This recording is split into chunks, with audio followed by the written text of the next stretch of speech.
قسمت کا لکھا ہوا ہر شخص کو ملتا ہے، یہ بات طے ہے۔ مجھے اور آپ کو وہی مل رہا ہے جو ہماری قسمت میں لکھا ہے، اس سے ایک حبہ بھی، ایک دانہ بھی کم نہیں ملے گا اور ایک زیادہ نہیں ملے گا۔ صحیح حدیث ہے، بخاری کی دیگر کتب حدیث میں موجود ہے، جب بچہ شکم مادر میں 120 دن کا ہوتا ہے تو 4 ماہ کا جب بچہ شکم مادر میں ہوتا ہے تو اس کی روح پھونکی جاتی ہے، تو فرشتہ آ کے اس کی عمر بھی لکھ جاتا ہے، اس کا شقی و سعید ہونا بھی لکھ جاتا ہے اور اس کا رزق بھی لکھ جاتا ہے۔ تو رزق جو لکھا گیا وہ ہمیں ملے گا، اور جب جب ملنا ہے تب تب ملے گا۔ جو لکھا گیا ہے وہ بہر صورت ہمیں حاصل ہوگا۔ اب وہ جو ہماری قسمت کا رزق ہے اس کے حصول کا ذریعہ کیا ہے؟ بذریعہ حلال ملتا ہے یا اس کے ذرائع حصول کے وہ حرام ہیں؟ تو یہ اللہ کے ذکر کو چھوڑنے کی سزا یہ ہے کہ ملا وہی جو قسمت کا تھا، لیکن دولت عثمان نہ ملی، دولت قارون ملی۔ لکھا جو تھا، مقسوم تھا، ملا وہی، ایک دانہ بھی زیادہ نہیں ملا اور ایک دانہ بھی کم نہیں ملا، لیکن اس کی سزا کاٹنی پڑے گی، اس لیے کہ حصول کے ذرائع حرام تھے۔ تو حضرت اکرمہ رضی اللہ تعالیٰ عنہ فرماتے ہیں کسبن حرامن، تو معیشت تنگ کیسے ہوتی ہے؟ بندہ کہتا ہے کہ یہ تو بڑا کما رہا ہے لیکن کما بذریعہ حرام رہا ہے۔ اللہ اکبر۔ بعض اوقات کچھ لوگ محنت کر کے بھی حرام کماتے ہیں۔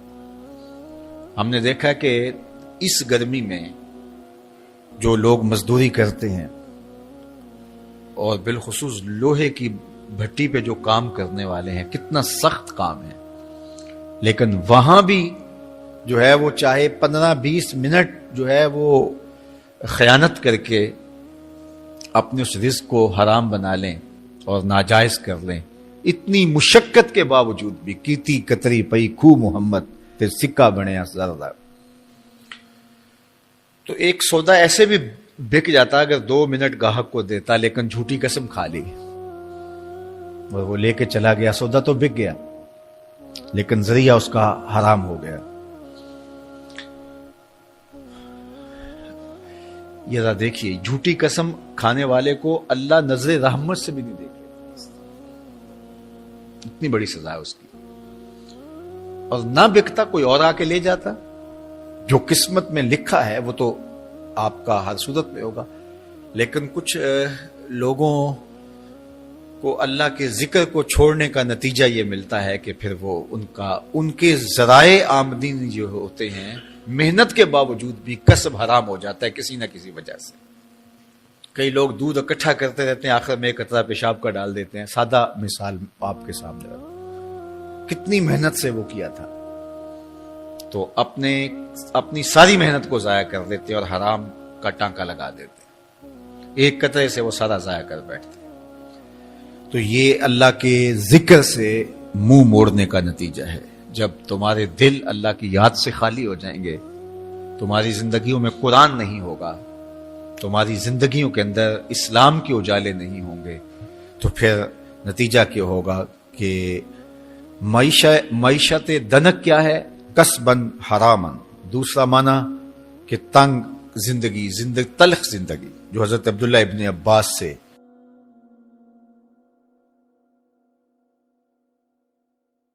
یہ امت خلیفہ بلا فصل، خلیفہ اول، امیر المومنین حضرت سیدنا ابو بکر صدیق رضی اللہ تعالیٰ عنہ کی مرہون منت ہے، ان کی احسان مند ہے۔ اقبال نے کہا تھا امن الناس بر مولائے ما، کلیم اول سینائے ما، ہستی او کشت ملت را چوں ابر، ثانی اسنین و غار و بدر و قبر۔ کہتے ہیں کہ وہ شخص جس نے ہمارے آقا و مولا پہ سب سے زیادہ احسانات کیے، اور میرے آقا کریم نے ارشاد فرمایا میرے اوپر جس نے بھی کوئی نیکی کی میں اس کا بدلہ چکا دیا دنیا پر ہی، لیکن ایک ابو بکر ایسے ہیں جن کی نیکیوں کا بدلہ قیامت کے دن رب ہی چکائے گا۔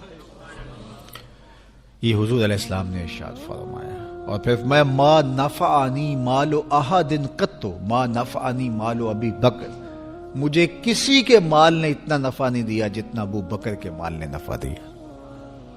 اپنا سب کچھ حضور کی راہوں میں نچھاور کر دیا. مال پیش کیا، جان پیش کی، اولاد پیش کی، وقت دیا، ایک ایک سانس حضور کے نام کر دی.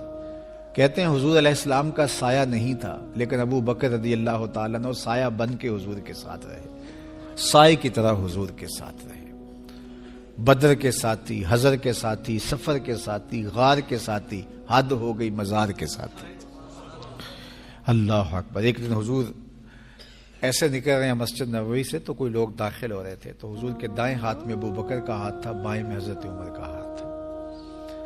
تو حضور ایسے دونوں کے ہاتھ پکڑ کے باہر نکل رہے تھے، تو کسی کو اندر آتے دیکھا تو اس کو دیکھ کر کے کہا قیامت کے دن ہم قبروں سے یوں ہی اٹھائے جائیں گے، میرے دائیں ہاتھ میں ابو بکر کا ہاتھ ہوگا، بائیں ہاتھ میں عمر کا ہاتھ ہوگا. اللہ اکبر. سیدہ کہول اہل الجنہ، جنت کے بوڑھوں کا سردار کہا. ابو بکر فی الجنہ، جنت کی بشارت دی. عشرہ مبشرہ میں سے پہلا نام حضرت ابو بکر رضی اللہ تعالیٰ عنہ کا ہے. فرمایا میرے 2 وزیر آسمان پہ ہیں، 2 وزیر زمین پہ ہیں. آسمان پہ میرے 2 وزیروں کا نام جبرائیل و میکائیل ہے، اور زمین پہ اوپر میرے 2 جو وزیر ہیں، ایک کا نام ابو بکر ہے، ایک کا نام عمر ہے. تو کیا شان ہے حضرت ابو بکر صدیق رضی اللہ تعالی. ہر نبی کا صحابی عظمتوں کے معراج پہ ہے، لیکن جو شان حضور کے اس جان نثار کو دی گئی ہے، اللہ اکبر. قرآن نے بھی کہا نا وَثَانِيَ اثْنَيْنِ إِذْ هُمَا فِي الْغَارِ. اللہ اکبر. 2 میں سے دوسرا، اللہ اکبر. جب وہ غار میں تھے، 2 میں سے دوسرا. اس لفظ کی خوبصورتی ملاحظہ کیجئے، 2 میں سے دوسرا. حضرت عمر کہا کرتے تھے، حضرت صدیق اکبر کا ذکر کرتے ساتھ رو پڑتے اور کہتے کہ ابو بکر میری ساری زندگی کی نیکیاں لے لیں، وہ غار والی ایک نیکی مجھے دے دیں. ساری نیکیاں زندگی کی ابو بکر لے لیں، ایک نیکی غار والی مجھے دے دیں. تو ان کی ساری نیکیاں ایک طرف اور ابو بکر کی ایک نیکی ایک طرف. اور حضرت عمر کہا کرتے تھے کاش میں ابو بکر کے سینے کا بال ہی ہوتا. کوئی کم شان ہے؟ یہ حضرت عمر کہہ رہے ہیں. یہ عمر جس کے بارے میں میرے حضور علیہ السلام نے فرمایا کہ میرے بعد اگر نبوت کا دروازہ بند نہ ہوا ہوتا، میرے بعد اگر کسی نے نبی ہونا ہوتا تو وہ عمر ہوتا. اتنی شانوں کے مالک. ان الشیطان یفر من ظل عمر، شیطان عمر کے سائے کو دیکھ کے بھاگ جاتا ہے.